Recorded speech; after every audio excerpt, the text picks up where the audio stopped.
चरणामृत का महत्व। अक्सर जब हम मंदिर जाते हैं तो पंडित जी हमें भगवान का चरणामृत देते हैं। क्या कभी हमने यह जानने की कोशिश की है कि चरणामृत का क्या महत्व है? शास्त्रों में कहा गया है, अकाल मृत्यु हरणम सर्वव्याधि विनाशनम विष्णु पदोदकम पीतवा पुनर्जन्म न विदते। अर्थात भगवान विष्णु के चरण का अमृत रूपी जल समस्त पाप व्याधियों का शमन करने वाला है तथा औषधि के समान है।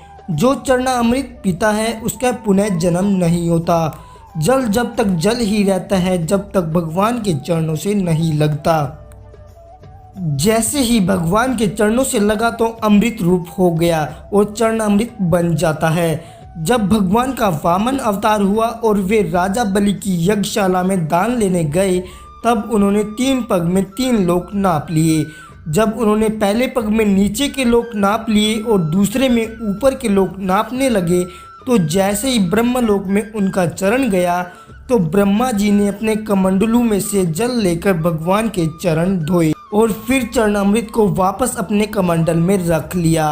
वह चरणामृत गंगा जी बन गई जो आज भी सारी दुनिया के पापों को धोती है। ये शक्ति उनके पास कहाँ से आई? ये शक्ति है भगवान के चरणों की, जिस पर ब्रह्मा जी ने साधारण जल चढ़ाया था पर चरणों का स्पर्श होते ही बन गई गंगा जी। जब हम बांके बिहारी जी की आरती गाते हैं तो कहते हैं, चरणों से निकली गंगा प्यारी जिसने तेरी सारी दुनिया तारी। धर्म में इसे बहुत ही पवित्र माना जाता है तथा मस्तक से लगाने के बाद इसका सेवन किया जाता है। चरणामृत का सेवन अमृत के समान माना गया है। कहते हैं भगवान श्री राम के चरण धोकर उसे चरणामृत के रूप में स्वीकार कर केवट ने केवल स्वयं भाव बाधा से पार हो गया बल्कि उसने अपने पूर्वजों को भी तार दिया। चरणामृत का जल हमेशा तांबे के पात्र में रखा जाता है। आयुर्वेदिक मतानुसार तांबे के पात्र में अनेक रोगों को नष्ट करने की शक्ति होती है जो उसमें रखे जल में आ जाती है। उस जल का सेवन करने से शरीर में रोगों से लड़ने की क्षमता पैदा हो जाती है तथा रोग नहीं होते।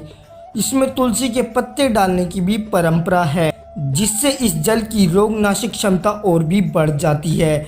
तुलसी के पत्ते पर जल इतने परिमाण में होना चाहिए कि सरसों का दाना उसमें डूब जाए। ऐसा माना जाता है कि तुलसी चरणामृत लेने से मेधा बुद्धि स्मरण शक्ति को बढ़ाता है।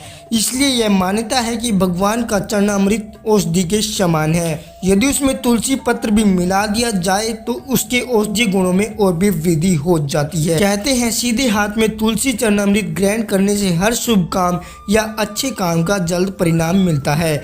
इसलिए चरणामृत हमेशा सीधे हाथ से लेना चाहिए। लेकिन चरणामृत लेने के बाद अधिकतर लोगों की आदत होती है कि वे अपना हाथ सिर पर फेरते हैं। चरणामृत लेने के बाद सिर पर हाथ रखना सही है या नहीं, यह बहुत कम लोग जानते हैं। दरअसल शास्त्रों के अनुसार चरणामृत लेकर सिर पर हाथ रखना अच्छा नहीं माना जाता। कहते हैं इससे विचारों में सकारात्मकता नहीं बल्कि नकारात्मकता बढ़ती है। इसलिए चरणामृत लेकर कभी भी सिर पर हाथ नहीं फेरना चाहिए। दोस्तों, क्या आपको चरणामृत का महत्व इससे पहले पता था या नहीं? हमें कमेंट करके जरूर बताइएगा।